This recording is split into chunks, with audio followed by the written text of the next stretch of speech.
I had a serious accident when I was 17. My mother refused to go to the hospital to sign the consent for the medical procedures. Let me know if he doesn't survive. I don't have time for paperwork. The hospital contacted my grandfather instead. 15 days later, a man in a suit knocked on my mother's door, and she became hysterical when she found out why. My name is Mateo and I'm 22 now, but this story begins when I was 17 on the worst day of my life. Or maybe it was the best. I'm still not entirely sure. I never thought my own mother would leave me to die. Let me give you a little context before we get to the intense part. My father died when I was 8. It was an aggressive cancer, 6 months from diagnosis to the end. My paternal grandfather, Ricardo, or Don Ricardo as everyone called him, became my father figure from that moment on. He was the one who taught me to ride a bike, who came to my soccer games, who helped me with the math homework I hated. My mother remarried 2 years after Dad died to a guy named Fernando, and everything changed. I'm not going to say Fernando was exactly a bad guy. He just didn't want someone else's kid in his perfect life with my mother, and she chose to please him. Visits to my grandfather became more spaced out, the calls shorter. I became a nuisance, an uncomfortable reminder of her previous life. But let's move on. The day of the accident was a Saturday in October. I had gotten my first motorcycle 3 months earlier, working weekends at a supermarket. It was a used Honda but in good condition. My pride and joy. My mother hated that bike. She said it was dangerous, that I was going to kill myself on it. Fernando simply didn't have an opinion, as if I didn't exist. I was on my way to my grandfather's house when a car ran a red light. I had no time to react. The impact was brutal. I flew several feet. I remember the sound of twisting metal, the asphalt scraping my skin, and then nothing. I woke up in the ambulance. The pain was indescribable. A shattered leg, 3 broken ribs, a head injury, internal bleeding. The paramedics were talking fast. Technical words I didn't understand, but they sounded urgent, very urgent. At the hospital it was chaos. Doctors running, nurses shouting codes, bright lights blinding me. They needed to operate immediately, but I was a minor. They needed parental consent. A nurse dialed my mother's number. I was conscious. I could hear everything, though my vision was blurry. The nurse explained the situation. Emergency, immediate surgery, risk of death if they didn't operate within the next hour. And then I heard my mother's voice through the phone's speaker. Let me know if he doesn't survive. I don't have time for paperwork. We're about to leave for dinner. The silence that followed was deathly. The nurse looked at the phone as if it were an alien object. Another nurse nearby covered her mouth with her hand. A doctor walking by stopped in his tracks. "Excuse me," the nurse repeated, "your son needs emergency surgery right now." "I heard you," my mother replied in that cold tone I knew so well. "If it's that serious, call my father-in-law, Ricardo Mendoza. He should be in the boy's address book. He can sign whatever is needed. I can't come right now." And she hung up. I tried to say something, but the words wouldn't come out. The tears did. Not because of the physical pain, but from the realization in that moment that my own mother had just chosen a dinner reservation over my life. The older nurse, a woman in her 50s with a maternal expression, squeezed my hand. "Easy now, son. We're going to find your grandfather. Everything is going to be okay." They found my grandfather's number on my shattered phone. They called him. 20 minutes later, he came running through the emergency room. He was 75, but I'd never seen him move so fast. His face was white, distraught. His hands trembled as he signed the papers. My boy," he repeated over and over as the doctors wheeled me into the operating room.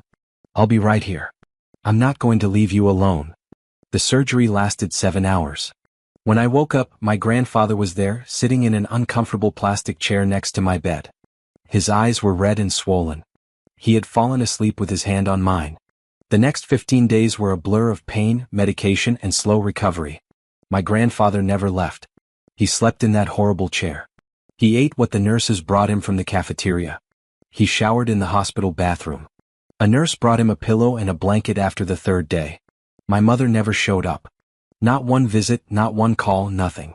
The nurses would comment among themselves when they thought I was asleep. What kind of mother does that? That grandfather is worth his weight in gold. If he were my son, she would have lost custody by now. The head doctor on the night shift said something that stuck with me. "This is abandonment. This is a crime." My grandfather never spoke ill of her in front of me, but I could see the contained rage in his eyes, the pain, the disappointment. He had lost his son, my father, and now he was watching his grandson's mother abandon him to die.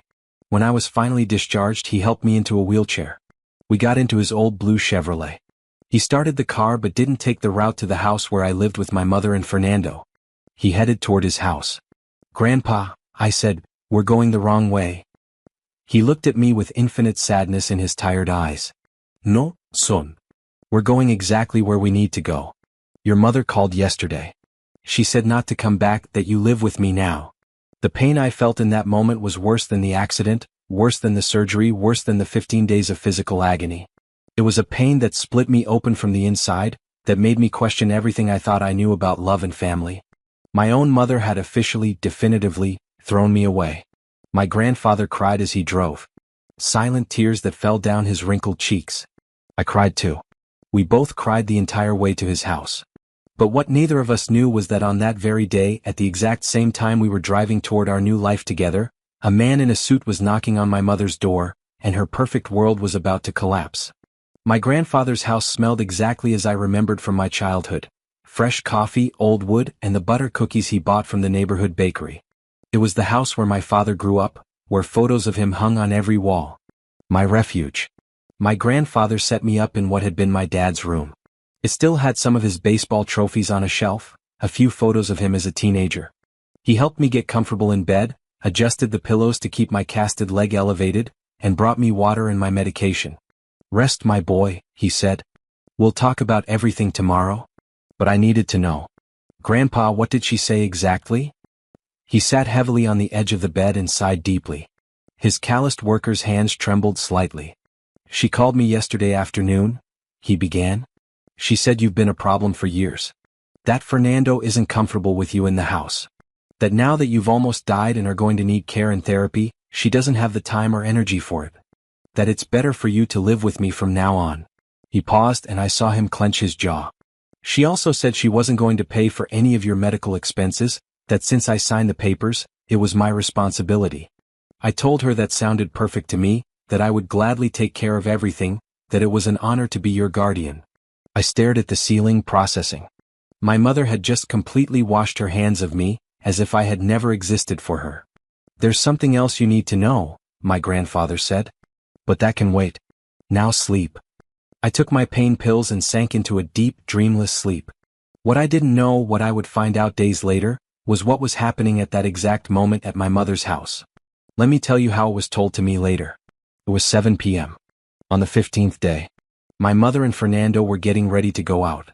They had a reservation at a new Italian restaurant that had just opened downtown. She was putting on her earrings when the doorbell rang.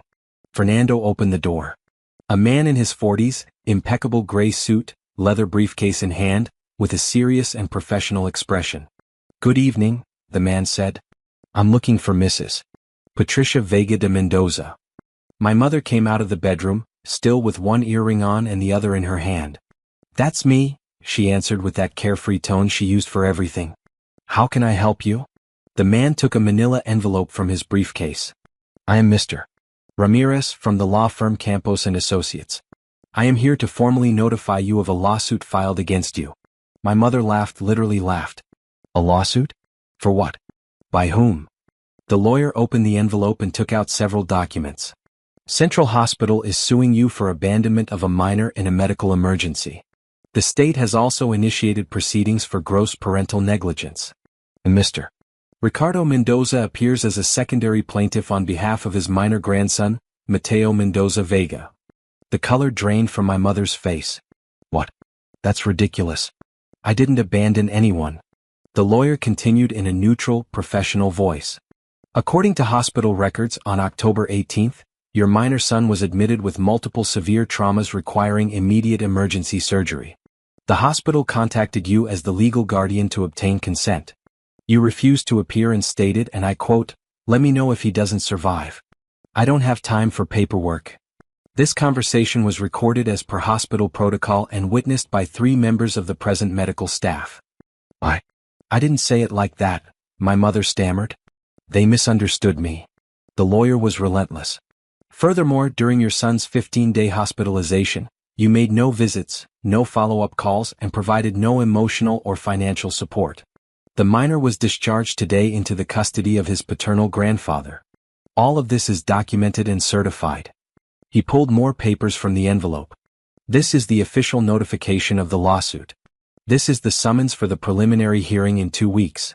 And this is the notification from the state's social services, informing you that an evaluation process of your fitness as a mother and the possible termination of parental rights has been initiated. My mother was speechless. Fernando took a step back, literally distancing himself from her.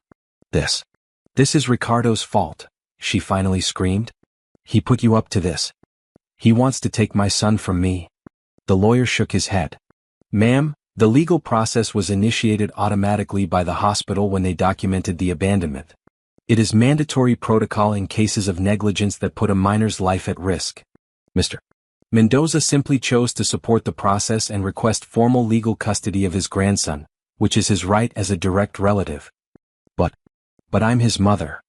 A mother who chose a dinner reservation over her son's life, the lawyer replied, the first hint of emotion in his voice.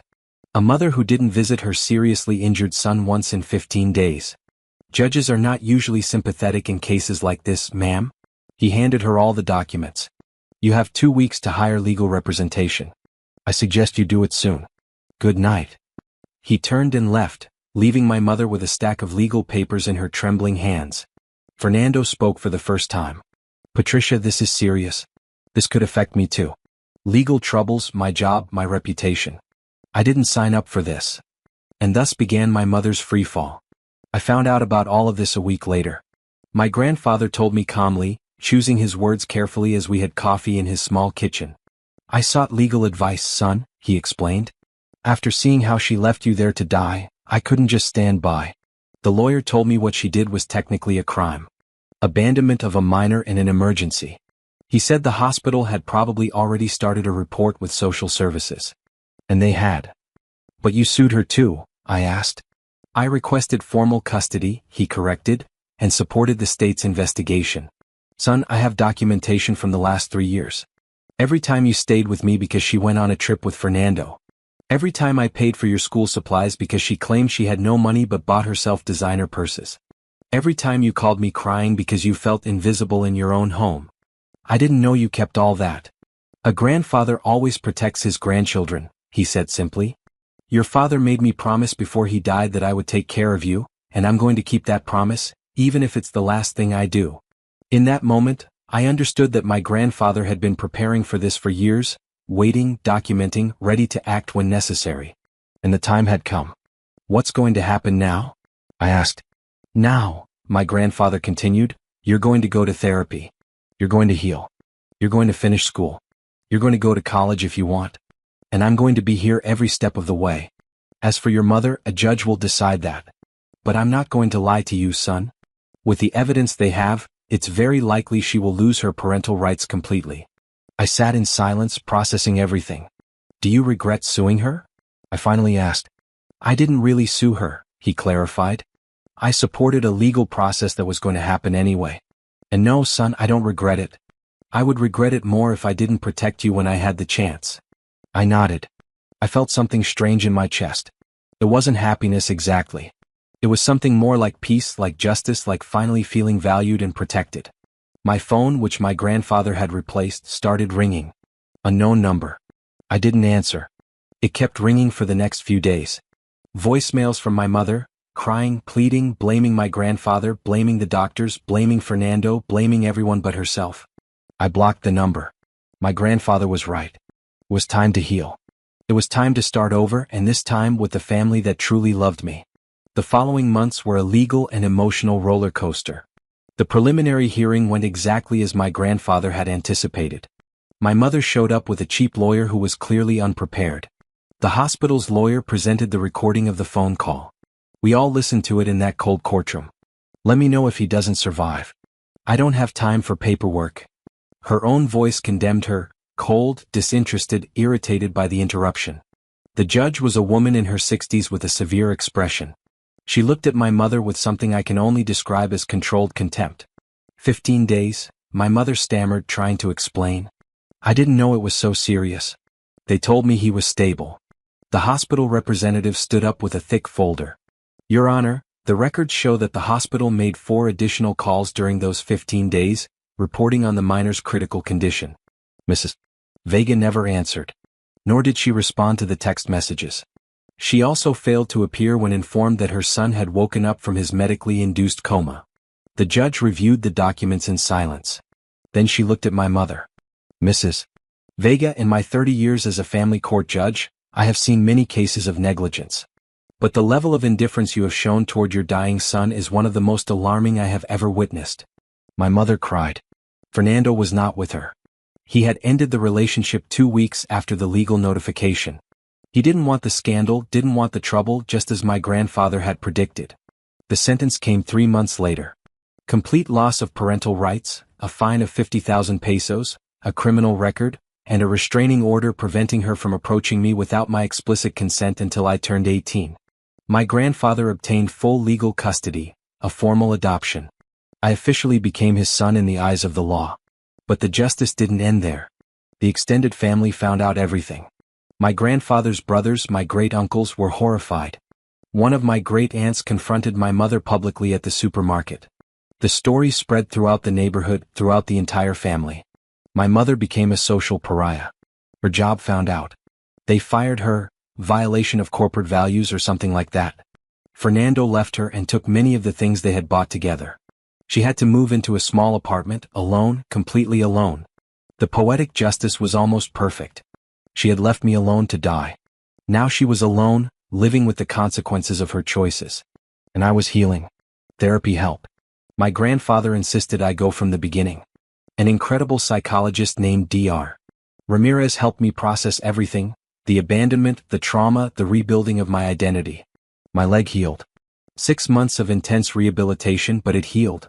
I still limp a little when it's about to rain, but I can walk, run, and live normally. I finished high school living with my grandfather. I got into college, industrial engineering. My grandfather cried with pride at my high school graduation. He cried more than I did. I got a part-time job at a consulting firm. I helped with the household expenses, though my grandfather always protested. This is your money for your future, he'd say. But I wanted to contribute. We were a team. Now our routines became our form of love. Coffee together every morning. My grandfather telling me stories about my dad. Me helping him with the technology he didn't understand. Sundays watching soccer, home-cooked meals, laughter, peace. I found in my grandfather what I never had with my mother. Unconditional love, presence, genuine sacrifice. He adapted his retired life to care for me. I adapted my young adult life to care for him. We took care of each other. 2.5 years after the accident, my mother tried to contact me again. A long message on social media, full of apologies and justifications. She said she had been in therapy, that she had changed, that she wanted to explain everything, that she needed my forgiveness to be able to move on. I showed the message to my grandfather.